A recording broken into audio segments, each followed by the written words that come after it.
मेरा नाम जॉन है और आज मैं आपको एक ऐसी कहानी सुनाने जा रहा हूं जो हकीकत पे मुबना है।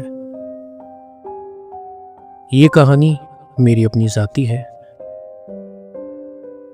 और इस कहानी को मैं आज तक कोशिश करता रहा कि मैं किसी न किसी को ये कहानी ज़रूर सुनाऊं। आज मुझे मौका मिला है अपनी कहानी आपको सुनाने का। दरअसल ये कहानी मेरी आप बीती है।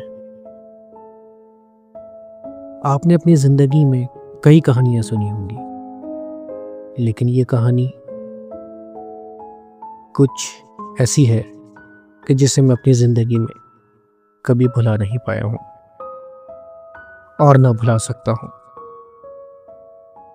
दरअसल मैं एक होटल के अंदर मैनेजर था और वो होटल समुद्र के किनारे था, काफी दूर। उस रेस्टोरेंट में लोग काम करने से अक्सर कतराते थे। मैं भी उस रेस्टोरेंट में गया और मैं वहां पे अक्सर नाइट ड्यूटी करता था और नाइट ड्यूटी अक्सर आपको पता है कि शिफ्ट रात देर से क्लोजिंग होती है। मुझे कम से कम क्लोजिंग करते करते रात के 2 से 3 बज जाते थे। रास्ता काफी दूर का था, समुद्री इलाका था। लोग अक्सर मुझसे कहा करते थे कि आप जल्द ही क्लोजिंग करके निकल जाया करें, लेकिन कुछ मेरी सुस्ती समझे कि मुझे अक्सर देर हो जाती थी। काफी लोग जो मेरे साथ काम करते थे, जो कि नाइट शिफ्ट में थे, वो मुझे अक्सर कहा करते थे कि जॉन, कोशिश करें कि आप फला रास्ते से ना गुजरें, क्योंकि वहां पे अक्सर अजीबोगरीब वाकया सुनने को मिलते हैं। मैं इन बातों के ऊपर ध्यान नहीं देता था। कहते हैं ना, जितने मुंह उतनी बातें। मेरे जान पहचान के लोग अक्सर मुझसे कहा करते थे कि आप फला गली से ना गुजरे, वहां एक नीम का दरख्त है। अक्सर कुछ लोग वहां पे आपसे लिफ्ट जरूर लेंगे, लेकिन रात में उन्हें लिफ्ट ना देगा। मैं वो बातें सुनकर हंस दिया करता था। अक्सर लोग यही कहते थे कि उस नीम के दरख्त के नीचे 2 लोग आपसे जरूर लिफ्ट मांगेंगे। तो मैं कहता था, लिफ्ट देना कोई बुरी बात नहीं है। बहुत से रेस्टोरेंट से लोग निकलते हैं जो बेचारे किसी न किसी तरीके से घर पहुंचते हैं, तो आप लोगों से क्यों लिफ्ट नहीं देते? तो मैं कहता था, लिफ्ट दे देना चाहिए। वो कहते थे, नहीं जॉन, आपको नहीं पता, कभी कभार कुछ बातें सही भी होती हैं। लेकिन मैं उनकी बातों को नजरअंदाज कर दिया करता था। एक दिन मुझे काफी देर हो गई। घर से फोन आ रहे थे कि अब तक आप नहीं पहुंचे। मैंने घर वालों को बोला बस मेरी कोशिश पूरी है। लेकिन कहते हैं ना, जब बुरा वक्त आता है तो इंसान उस बुरे वक्त में फंस ही जाता है। कुछ ही देर में मैं जब क्लोजिंग करने लगा तो बाहर से एक शख्स आया और उसने मुझे कहा कि बाहर बारिश हो रही है। मैं हैरान, मैंने कहा ऐसे कैसे हो सकता है, अचानक बारिश शुरू हो गई। मैंने रेस्टोरेंट से बाहर निकल के देखा तो बारिश हो रही थी। मेरी कोशिश ये थी कि कहीं ये बारिश तेज ना हो जाए। मैं फौरन अंदर गया और कैशियर से मैंने बोला, जल्द से जल्द क्लोजिंग करो, कहीं ऐसा ना हो कि हम बारिश में फंस जाएं। उसने भी मुझसे बोला, जी जॉन, मेरी पूरी कोशिश होगी कि मैं जल्द से जल्द क्लोजिंग कर दूं। खैर, हमने जैसे तैसे रेस्टोरेंट क्लोज किया। मैं अपनी बाइक की तरफ गया। बाइक काफी गिली हो चुकी थी। मैं परेशान था कि ये कहीं धोखा ना देते। मैंने बाइक को लिया और स्टार्ट किया। बाइक को किक मारता रहा, लेकिन बाइक स्टार्ट होने का नाम ही नहीं ले रही थी। मेरे साथ कैशियर था, उसने कहा, जॉन आप बोले तो मैं आपको छोड़ देता हूं। मैंने कहा नहीं, मैं शॉर्टकट से चले आऊंगा। तो जिस पे कैशियर ने मुझसे बोला, अगर शॉर्टकट लेंगे तो आप वहां से नहीं जाएगा जहां से मैं कहता हूं। मैंने उसकी बात को सुना और हंस दिया। मैंने कहा ठीक है, तुम्हें देर हो रही है, तुम जाओ, मैं भी बस फौरन ही घर जाने की कोशिश करता हूं। कैशियर ने फिर बोला मुझसे कि ठीक है, मैं जा तो रहा हूं, लेकिन कभी कुछ बातें सच्ची भी होती हैं। कैशियर ये कहकर वहां से चले गया। जैसे ही कैशियर निकला है, मैंने फिर बाइक को स्टार्ट करने की कोशिश की। देखते ही देखते बारिश और तेज होने लगी। मैं परेशान था कि मैं किस तरह घर पहुंचूं। अचानक ही मैंने जब दोबारा बाइक को स्टार्ट किया तो बाइक स्टार्ट हो गई। मैंने अल्लाह का शुक्र अदा किया और मैंने कहा कि बस किसी तरीके से मैं घर पहुंच जाऊं। मेरी कोशिश ये थी कि मैं किसी तरह शॉर्टकट ले लूं। मैंने बाइक स्टार्ट की और चल दी। मैं जाता रहा। बारिश उसी तरीके से तेज़ होती रही। मैंने कोशिश की कि बारिश ज़्यादा तेज़ हो गई है, अब मुझे परेशानी हो रही है, बाइक भी कहीं रुक ना जाए।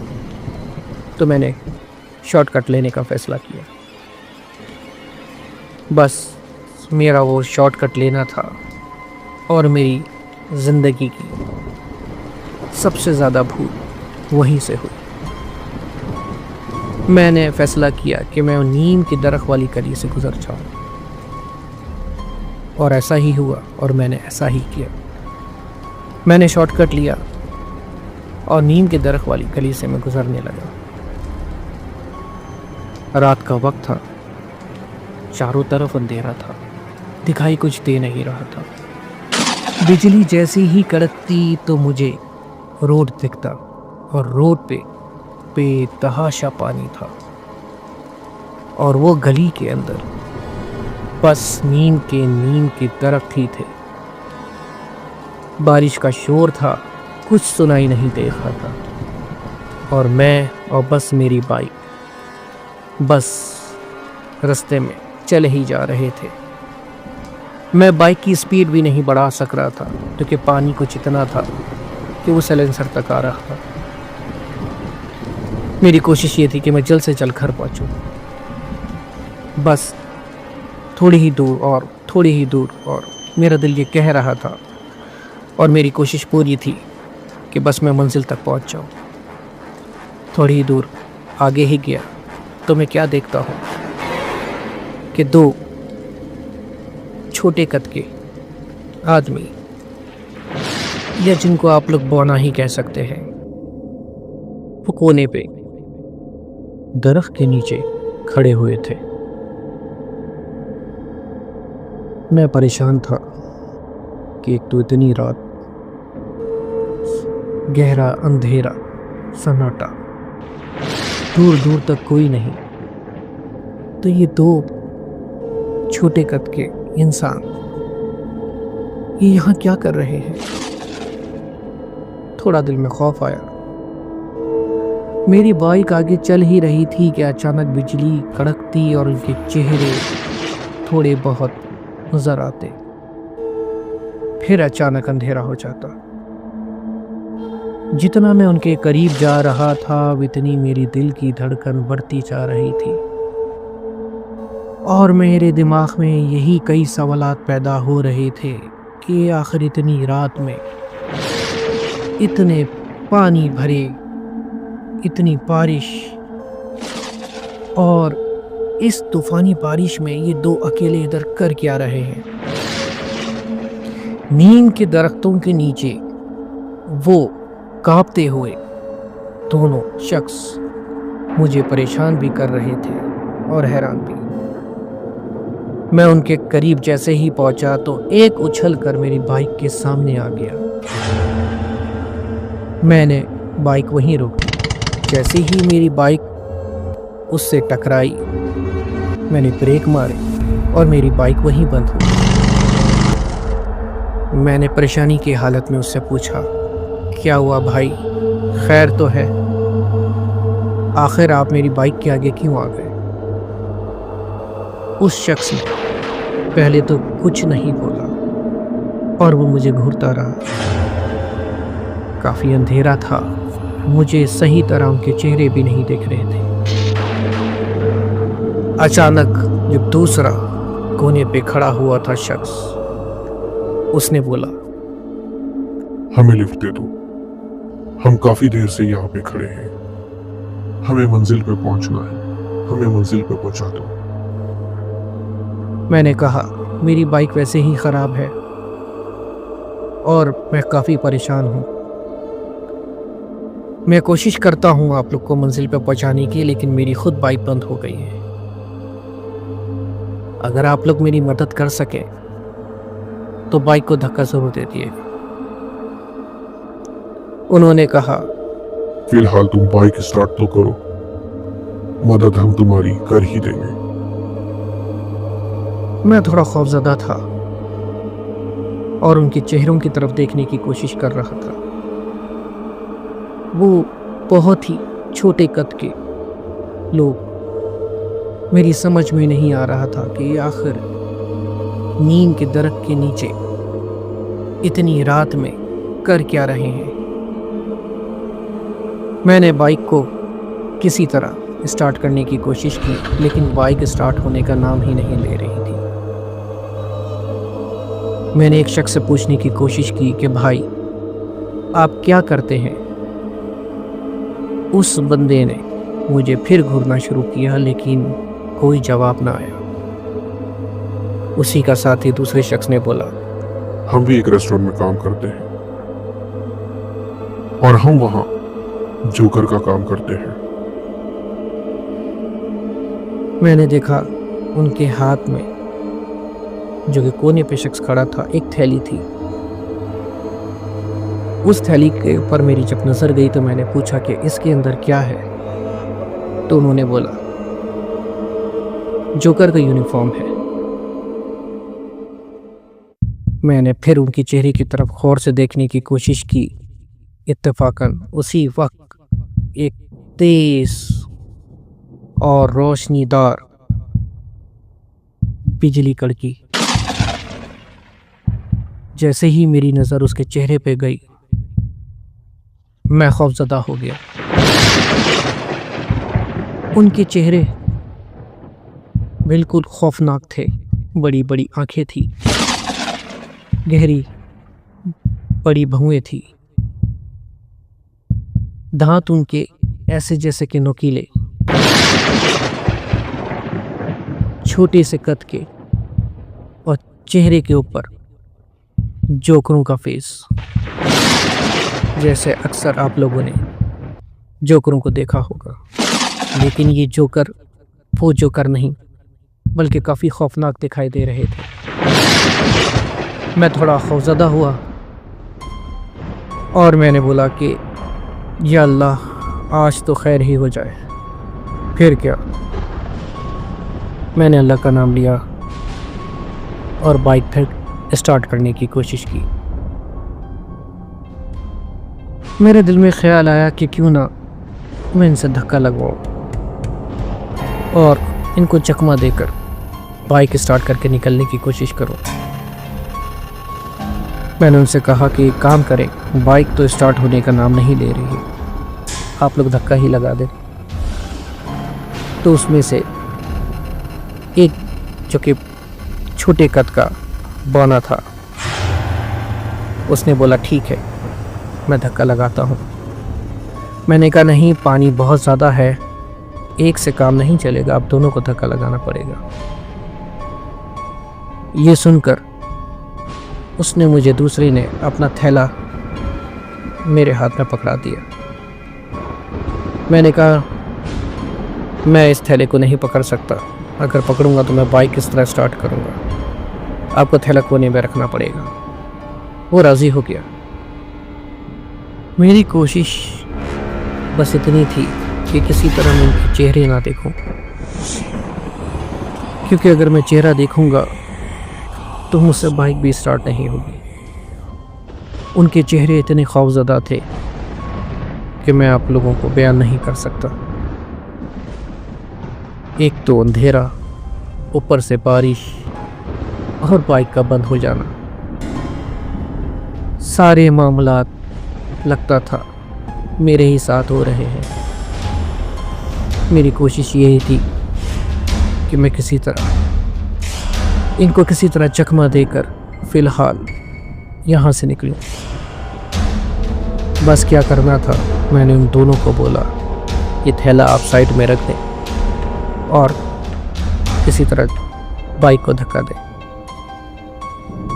उन दोनों ने मिलकर बाइक को धक्का देने की कोशिश की, लेकिन पानी, बारिश, कीचड़ और बाइक जो है वो स्टार्ट होने का नाम ही नहीं लिया। ना बाइक स्टार्ट हो रही है और ना ही मुझसे किक लग रही है। बस अब मैं सिर्फ और सिर्फ दुआ ही कर सकता था। बस अल्लाह का करना ये हुआ कि मैंने दिल में दुआ की और मैंने कहा या अल्लाह, इस किक के ऊपर बाइक स्टार्ट हो जाए। मैंने एक जोर की किक लगाई और बाइक उसी वक्त स्टार्ट हो गई। जैसे ही बाइक स्टार्ट हुई, मैंने बाइक आगे स्पीड देकर चलाने की कोशिश की। उन्होंने चीखना शुरू कर दी कि बाइक को रोको, बाइक को रोको। और मैं कहाँ बाइक रोकने वाला था। मेरे दिल में बस एक ही बात थी कि मैं बस बाइक को दौड़ाऊं। पानी के प्रेशर से बाइक आगे नहीं जा रही थी और वो पीछे दौड़े आ रहे थे, और मैं किसी तरह बाइक की स्पीड दे रहा था और दिल में यही दुआ कर रहा था या अल्लाह बाइक बंद ना हो, बस मैं रेस दूं और वो पीछे दौड़े आए, मैं रेस दूं और वो पीछे दौड़े आए। इनमें से एक बौने ने वो मेरा हैंडल पकड़ने की कोशिश कर रहा था और काफ़ी करीब आ गया था। मैंने उसको किसी तरह लात मारकर पानी में धक्का दिया और मैंने दोबारा स्पीड बढ़ा दी। मैं बस आगे निकला जा रहा था और मैं पलट के देखना भी नहीं चाह रहा था, क्योंकि उनके चेहरे से मुझे ये वाज़ेह हो गया था कि ये लोग इंसान नहीं लगते। मैं आगे ही आगे बस बाइक को दौड़ा रहा था और मैं नहीं चाहता था कि मैं पीछे मुड़ के देखूं। काफ़ी आगे जाने के बाद मैंने महसूस किया कि मैं पीछे अब मुड़ के देखूं कि कहीं ये आ तो नहीं रहे। बस मेरा पीछे मुड़कर देखना था और मैंने पीछे मुड़कर देखा तो सिवाय अंधेरे के मुझे कुछ ना दिखा। मैंने रेस देता रहा और मुझे कुछ नहीं दिख रहा था। अचानक बिजली कड़की और उसके अंदर मुझे कुछ नजर ना आया। दूर तक कोई नहीं था। मैंने शुक्र अल्लाह का किया और मैंने कहा कि बस अपने दिल से कि जान अपने गॉड का शुक्र अदा करो और फिलहाल यहाँ से निकलो। मैंने अपने गॉड को थैंक्स टू गॉड कहा और मैंने बस रेस दे दी। मैं किसी तरह आगे बढ़ता रहा और दिल ही दिल में कहता रहा कि लोग जो कहते हैं अक्सर सही कहते हैं कि कभी लोगों की बात मान लेनी चाहिए। बस थोड़ा सा ही मैं आगे गया कि मैं क्या देखता हूँ कि बस आप ना पूछें। ऐसा लगा कि जो मैंने देखा कि मेरे ऊपर तो पहाड़ ही गिर गया हो। थोड़ी ही देर में जब आगे गया और मैं देखता हूँ कि मेरे सामने वो दोनों जिनको मैं काफ़ी पीछे छोड़ आया था खड़े हुए थे और उनके हाथ में वही थैला था और वो कह रहे थे कि तुमने अच्छा नहीं किया। मैंने किसी तरह बाइक को साइड में लेने की कोशिश की लेकिन मुझसे बाइक ना हो सकी और मैं उसी पानी में फिसल गया। मेरी बाइक गिर गई, बाइक फिर बंद हो गई। मैं कह रहा था कि या अल्लाह ये क्या माजरा है, ये क्या हो गया। तो बाहर अंधेरा, पानी, मैं बाइक, किसी तरह मैं पानी से उठकर बाइक को खड़ा किया और मैं सिर्फ किक मार रहा था। अंधेरे में उनकी आवाजें आ रही थी कि तुमने अच्छा नहीं किया, तुमने अच्छा नहीं किया। या मैं उनकी तरफ देखना भी नहीं चाह रहा था। बिजली कड़कती और फिर अंधेरा हो जाता। मैंने उनसे बोला, मैंने बाइक स्टार्ट की लेकिन मेरा हरगिज़ भी ये मकसद नहीं था कि आप लोगों को मैं छोड़ के चले जाऊं। लेकिन वो इस बात को ना माने। उन्होंने कहा, तुमने हमारे साथ गलत किया, अब इसका अंजाम तुम्हें ही जानना है। मैंने उनसे कहा, ऐसा कैसा अंजाम? तो उन्होंने कहा, वो तो वक्त बताएगा। अब तुम बाइक स्टार्ट नहीं कर सकते जब तक कि हम ना चाहें। मेरी मजबूरी, अब मैं उनकी बात सुनने के अलावा कर भी क्या सकता था। बस मैंने कहा, आप लोग क्या चाहते हैं? उन्होंने फिर कहा, हमें मंजिल चाहिए और कुछ नहीं। मैंने कहा, मंजिल मुझे भी चाहिए। तो उन्होंने हंसते हुए बोला, अब तुम्हारी मंजिल हमारी मंजिल साथ ही है। मैंने कहा, समझा नहीं। उन्होंने कहा, ये भी वक्त बता देगा। उनकी बातें सुनकर मैं तो खौफजदा हो चुका था। बस फिर क्या, मैंने बाइक स्टार्ट करने की कोशिश की तो मुझसे बाइक स्टार्ट न हुई। उन्होंने कहा, अब तुम साइड में हट जाओ, बाइक को हम स्टार्ट कर देंगे। मैंने कहा, तुम लोग से नहीं होगा। उन्होंने कहा, हो जाएगा। फिर क्या था, उन दोनों ने बाइक को किसी तरह उठाया, साइड में किया और मुझसे कहा, तुम एक जगह जाके बैठ जाओ। बस मैं क्या, मौके की तलाश में मैंने सोचा बाइक भी छोड़ूं और मैं किसी तरह पैदल ही निकल जाऊं, लेकिन मैं उनके साथ अपनी मंजिल नहीं तय करना चाहता था।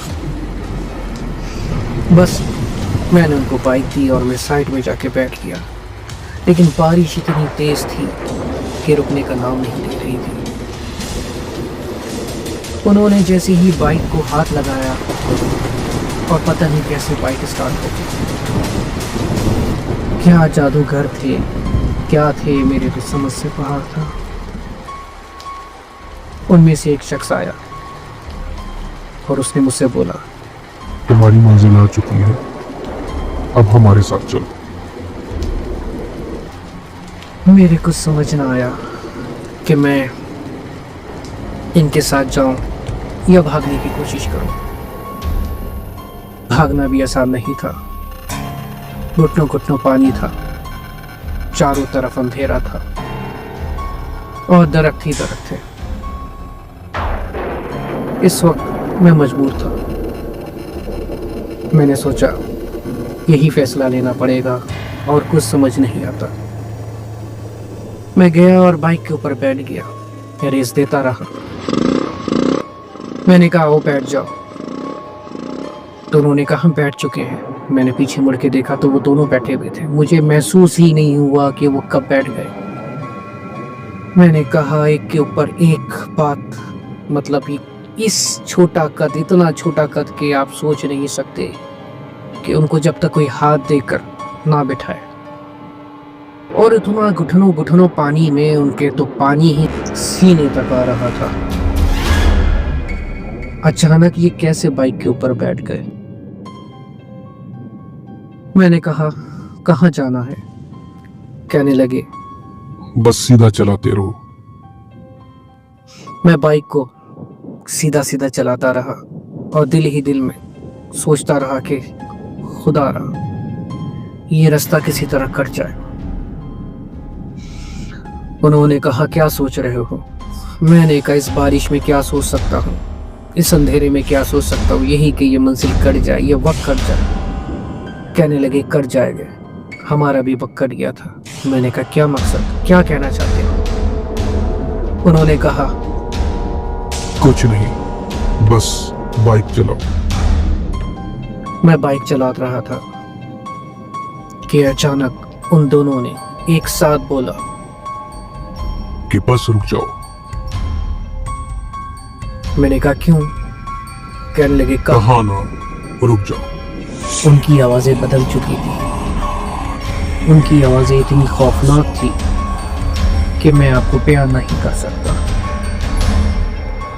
मैंने कहा यहाँ पे आप लोग रुकना चाहते हैं। मैंने दिल में बोला शुक्र है। तो कहने लगे बस यहीं रोक दो। अचानक मैंने बाइक को फौरन वहीं रोक दिया। बाइक को रुकना था कि बाइक ही बंद हो गई। जैसे ही बाइक बंद हुई मैंने कहा उतर जाएं। उसी ही दौरान एक जोरदार बिजली, और जैसे ही बिजली कड़की वो दोनों शख्स मेरे बाइक के सामने खड़े थे और उनके खौफनाक चेहरे बिजली की रोशनी में चमक रहे थे। जब मैंने उनका चेहरा देखा तो मैं बयान नहीं कर सकता। उनके चेहरे इतने खौफजदा हो चुके थे और इतने खौफनाक हो चुके थे कि मैं आप लोगों को इतना बता सकता हूँ कि मैंने उनके चेहरे देखते के साथ ही बोला कि तुम लोग हो कौन और चाहते क्या हो। तो उन लोगों ने जब अपनी आवाज़ में बोला तो वो उनकी आवाज़ बदल चुकी थी और उन्होंने कहा अब बस यहीं रुक जाओ, तुम्हारी मंजिल आ चुकी है। उनकी ये आवाज़ सुनकर मैं बहुत ज़्यादा डर गया था।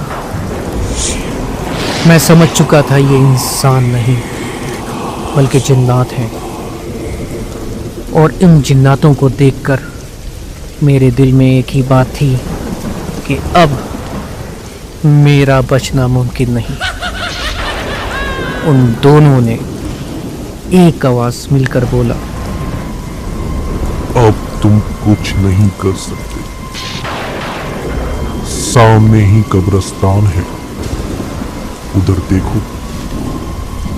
और मैंने जब सामने देखा तो वहाँ एक कब्रिस्तान था और उन्होंने बोला मुझसे अब तुम हमारे साथ उस कब्रिस्तान में चलो।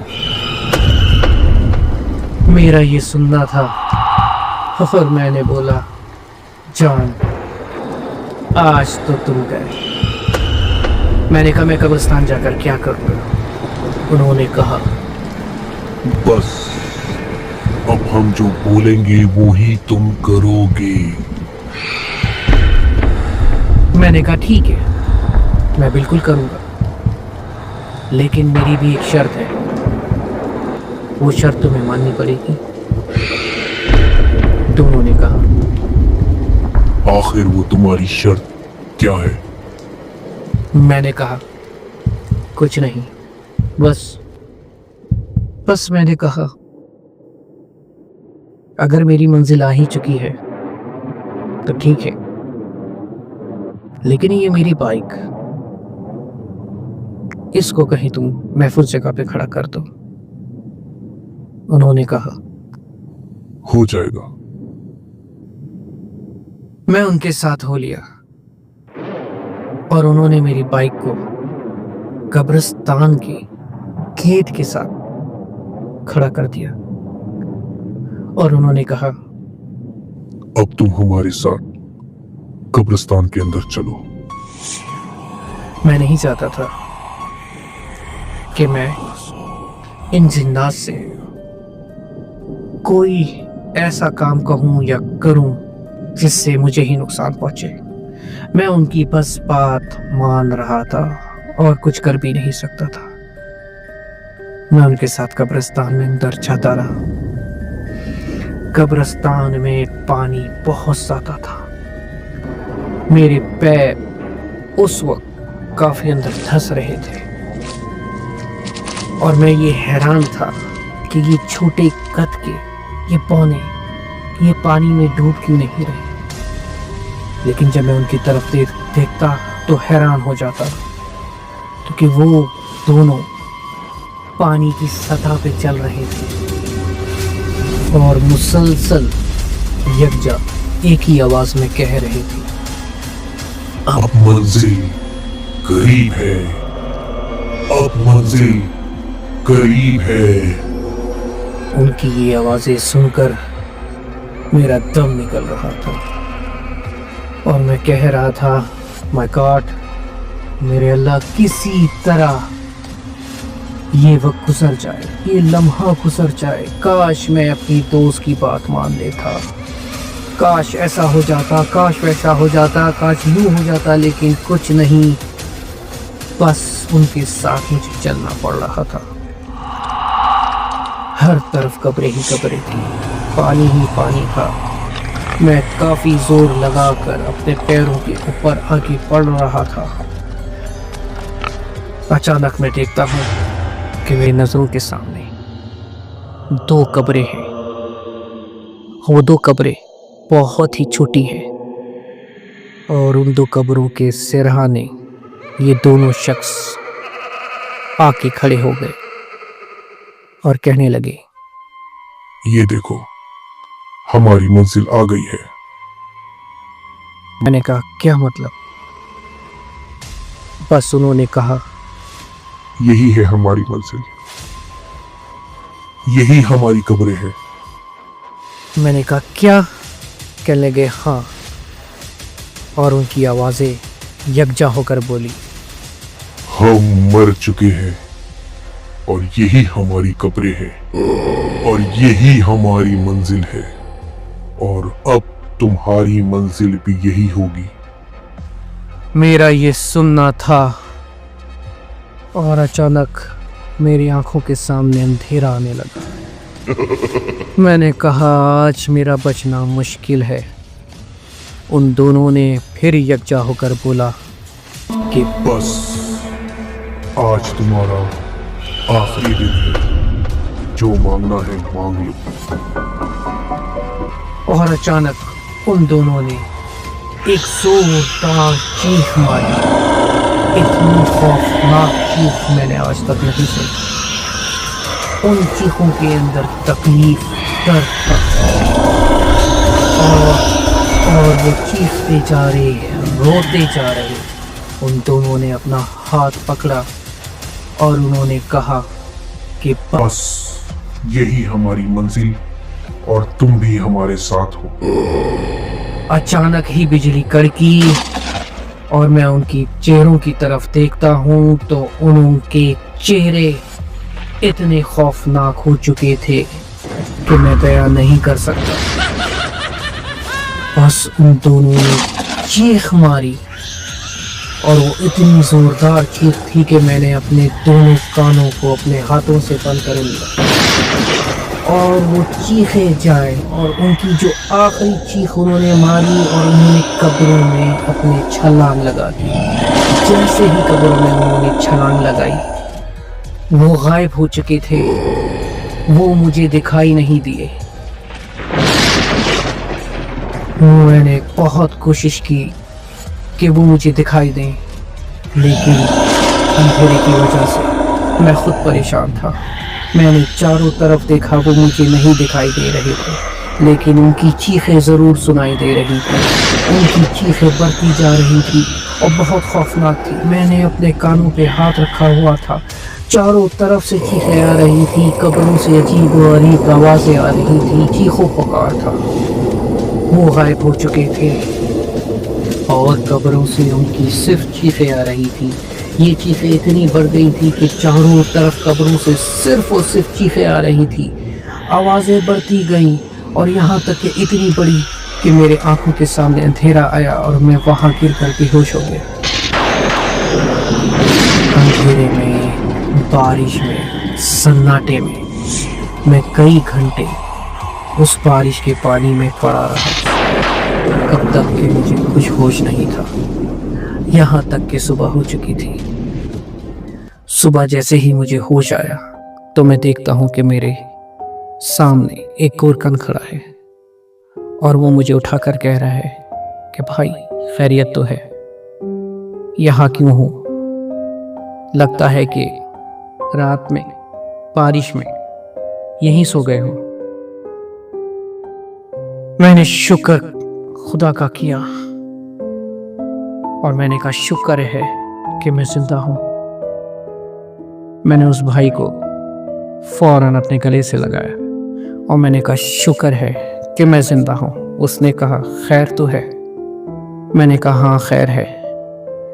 बस मैं उठकर मैंने चारों तरफ देखा। मैंने कहा वो कब्रें कहाँ? उस गोरकन ने कहा कौन सी कब्र? मैंने कहा यहाँ 2 छोटी कब्रें थी। कहने लगा छोटी कब्रें? यहाँ तो अभी ताज़ा 2 कब्रें हैं, लेकिन आप कौन सी कब्रों की बात कर रहे हैं?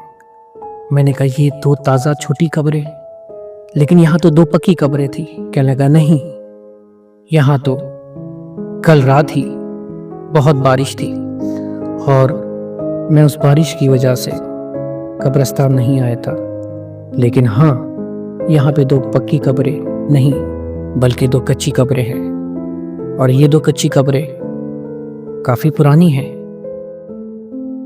मैंने उससे सवाल किया लेकिन मैंने तो यहाँ 2 पक्की कब्रें देखी थी। कहने लगा नहीं, आपको गलतफहमी हुई है, ये कब्रें भी काफ़ी पुरानी हैं लेकिन कच्ची हैं। बस मैंने और कोई सरप्राइज नहीं सुनना था।